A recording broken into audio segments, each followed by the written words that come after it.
Hello everybody and welcome to this tournament playthrough video for Pro and Expert Division with variable wins. In this video I will go through all the holes that you will be playing in the tournament. Follow along with the playthrough information that you can find here on the side. That's club information, ball information, also when it comes to elevation, club distance and stuff like that. If you don't want to follow that, you don't have to if you don't want to, but there's always a plan behind it. Now, let's enjoy the video and go to hole number one.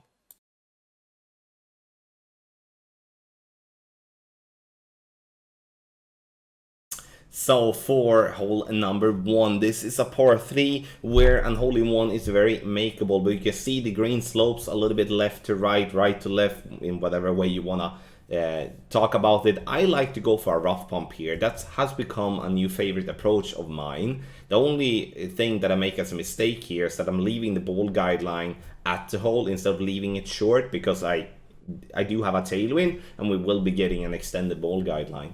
You obviously don't have to go for a rough bump if you don't want to. You can play a standard backspin shot with a long iron, and you can also do a bounce up shot with a long iron as well. But the beauty thing with the rough bump is that you will always have a ball guideline towards the hole or around the hole, which has always been the difficult part with this par 3. So even if I'm not dropping this one in the video, I feel that this is definitely a route I wanted to highlight, because I believe this will, if getting obviously everything with your adjustment dialed in, this is going to be your best chance for an hole-in-one, and that's what we're looking for, talking about the shots here in this playthrough. Playing with a Grizzly because it has a good accuracy and a good ball guideline, medium distance plus 15, and you don't have to play with a Kingmaker, but obviously reducing the wind a lot is very helpful.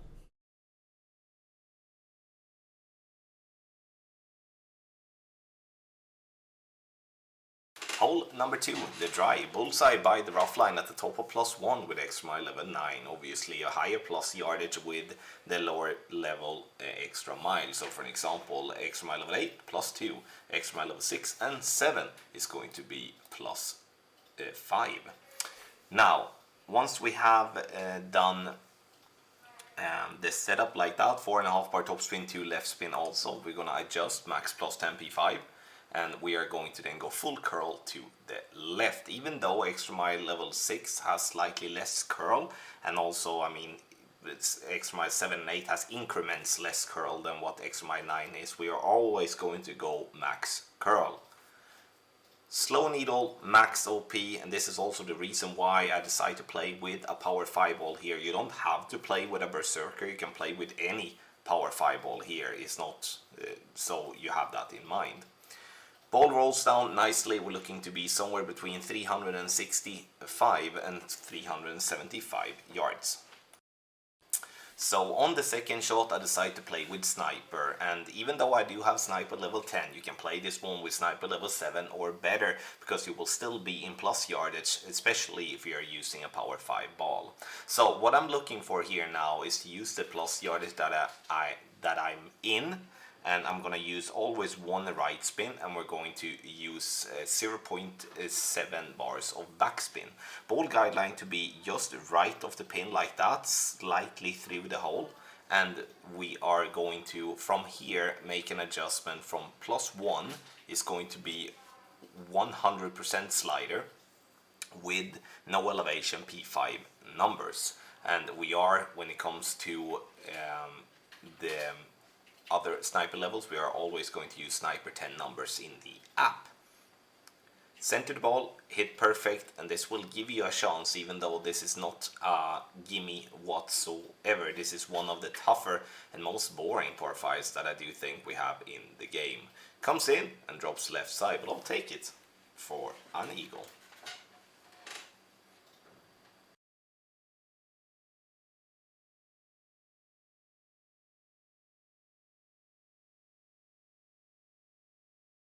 Hole number 3. This is yeah, the definition of boring.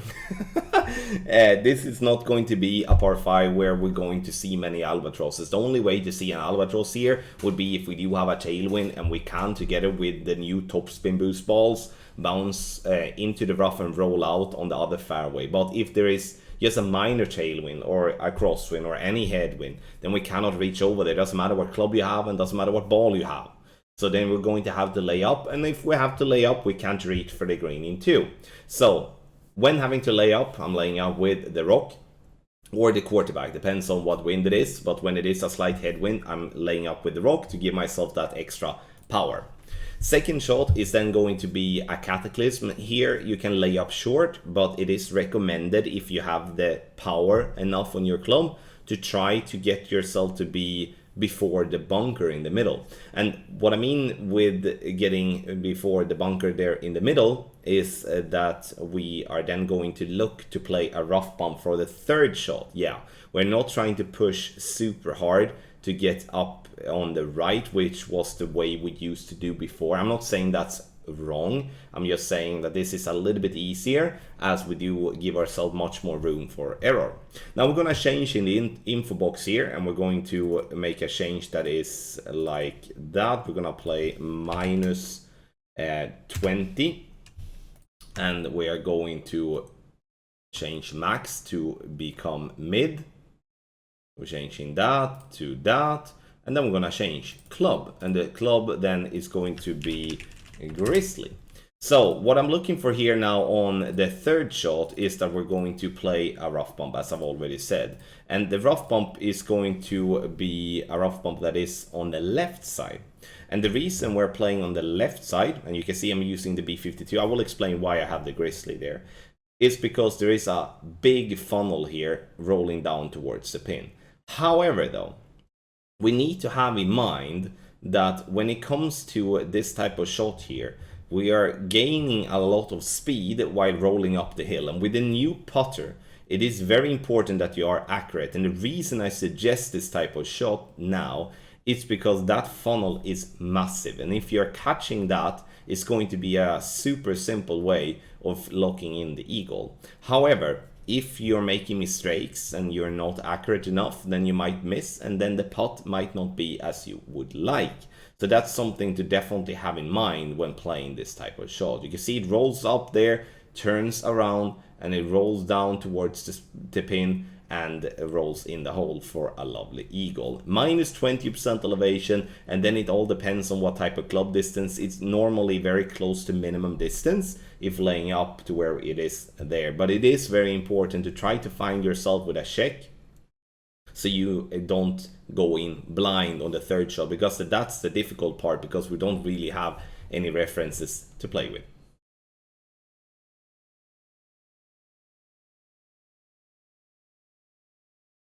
Hole number 4, and here you will see a rough bump as well. I like the rough bump here in headwind due to, as it's very easy to find minimum distance line with a P5 ball, and that will obviously be super helpful when we're going for a rough bump. So what I'm doing here is that I'm setting a spin that is top spin, and I'm not looking at the ball guideline at all. I'm just looking at the yellow range position to be by the rough line in complete minimum distance with a power 5 ball, and that's why you saw me starting with a berserker. After that, I do change to a centurion. I do like to play with either a wind 3 or a wind 4, but you can switch to literally whatever ball you would like, because the only thing that it's going to happen is that you're going to adjust yourself away from min club. Minimum distance plus 10, but obviously the adjustment it in itself will be different depending on if you play this rough bump in angle tailwinds, crosswind, tailwind, and stuff like that.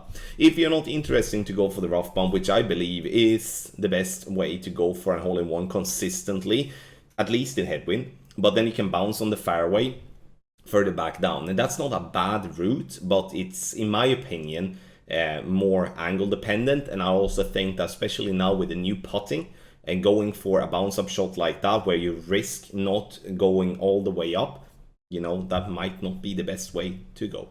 Take your game to the next level with our Ultimate Tournament text guides for Expert and Master Division for the Independence Day tournament, a full night of the City Park, a tough course where you will have free-to-play ball options and pay ball options from our team to give you a much nicer time on the course. It's also the first tournament of season 89, so perfect chance to get a head start over your opponents and the other clans that you're competing against. Scan the QR code here on the screen or go directly via the link in the description down below, patreon.com/golfclashtommy.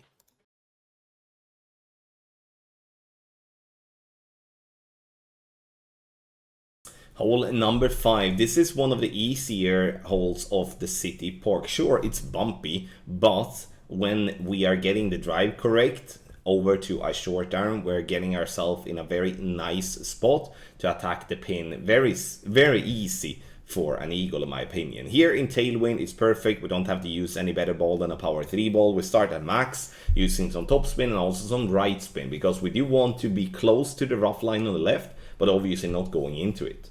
Maximum distance plus 10, and I'm using the driver that gives me the most power. Perfect ball it is, and you will see me bounce on the fairway over the rough and the bunker and be very close to the rough line, maybe a little bit too close to comfort, but now we are close to pin and we do have a short iron to attack.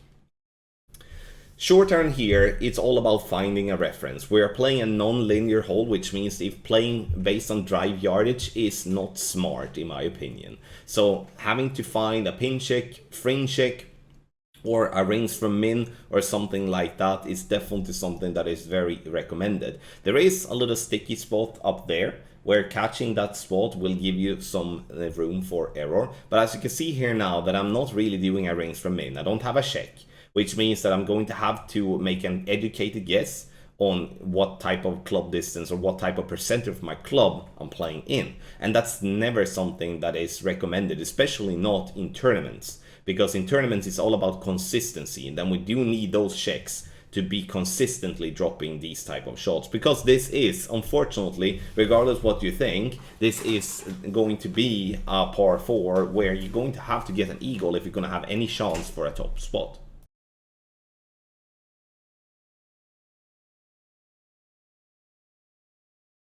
Hole number 6 is a pretty boring par 5, to be honest. Sure, there is a way of dropping this one, but it's going to be very difficult, especially if we're having this type of wind. What we're looking for here now is that we're looking to bounce on the left side there, using as much, not as much topspin that we can. The topspin is going to vary all from 6 to max depending on what wind angle you have. If it's a direct headwind, it's going to be max. If it is a crosswind, slightly less, and obviously if it's a tailwind, a bit less than that. For those that do want to go for power shots such as a power slice, then you can do so if you do have a tailwind, and there is a chance of being close to green or on the green or something like that, and that could obviously take away a lot of difficultness along the way to get an albatross. Because I believe if we can send it, the send it is definitely the way to go, because it will allow us to, not really, I mean, this is a tough one. You can see here now we're close to max club with our Cataclysm, and we are trying, or we are at max club, has to be said, with a power 4 ball as well, which is, this is going to be a very difficult one. And here, the reason I want to show this type of video is that with the new putter that we're having here now, getting a putt like this that we're having here is not going to be easy. So in that way, it could almost be better that we lay up before the bunker and have a wedge towards the pin than just going for a Hail Mary going up towards the green. Obviously, if we have an attack towards the pin, then fine. But now I even had to offset, and it was basically just playing the green to get the eagle. But now we need to think a step further, because getting up there for that putt, that's not going to be easy at all. Very difficult par 5 to get an albatross on. Let's hope for tailwind, otherwise this is going to be fairly boring.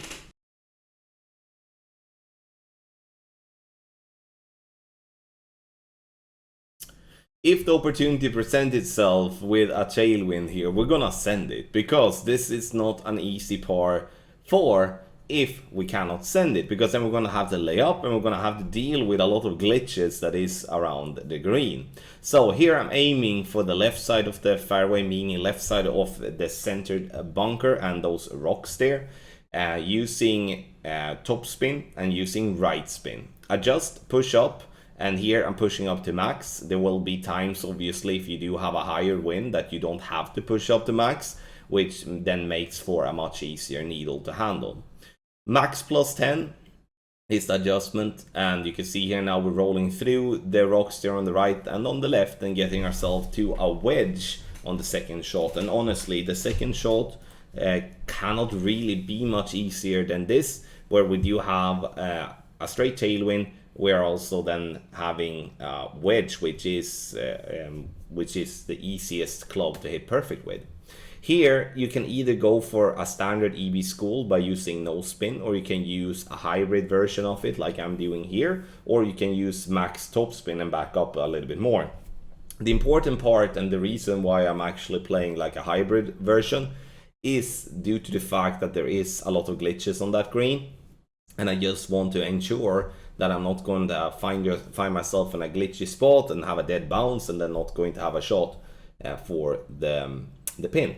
20% elevation EB School, and you see we bounce on the green, rolling up towards the pin, getting it to drop on the right hand side for a lovely eagle here in hole number 7. So tailwind, send it, crosswind, headwind, we need to lay up, and then it's going to be a sniper towards the pin, or a guardian for that matter, with a lot of backspin, but that's going to be a difficult one to drop.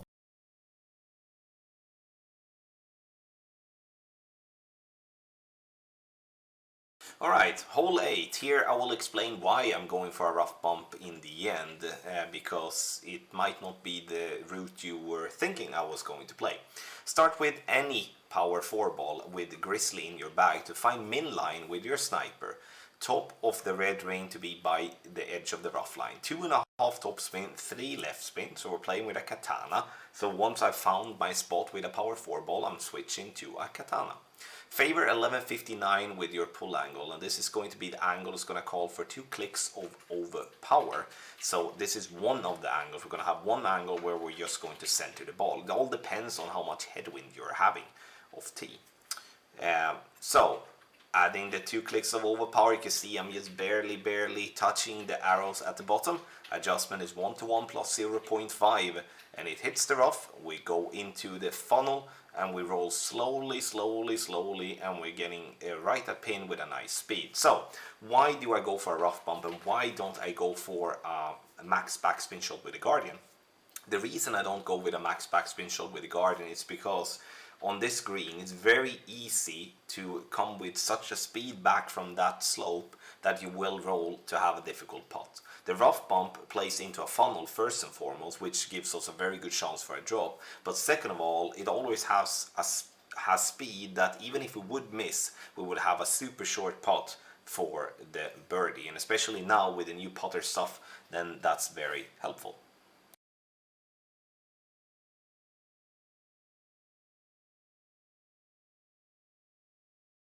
Hole number 9 has always been, it's not a weird par 5, but it's a tough par 5 in the sense of that we need to get the ball over to the right if even have a good and a decent chance to get a drop from distance. So what I'm doing here, I'm using a power 4 ball in headwind, and the reason I'm doing so is because I do want to minimize the amount of overpower that I'm using. If you have a crosswind, a minor headwind, or just a tailwind, then we can play with power 3 ball instead, which, I mean, it's just enough. We roll down like this, and that's what we're looking for, trying to get consistently to around 340 to 350 yards. On the second shot, we're using a sniper, this for its accuracy and also for its good ball guideline. Using backspin, and in headwind we need to let the ball guideline go through the hole.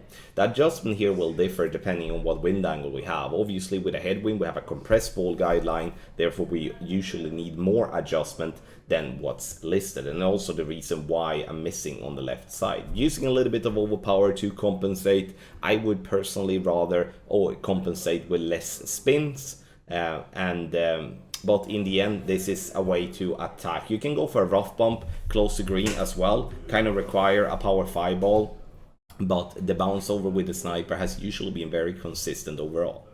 Thank you everybody for watching this playthrough video with variable wins for Pro and Expert Division for the upcoming tournament. If you enjoyed it, don't hesitate to hit the thumbs up button on your way out. Good luck in the tournament.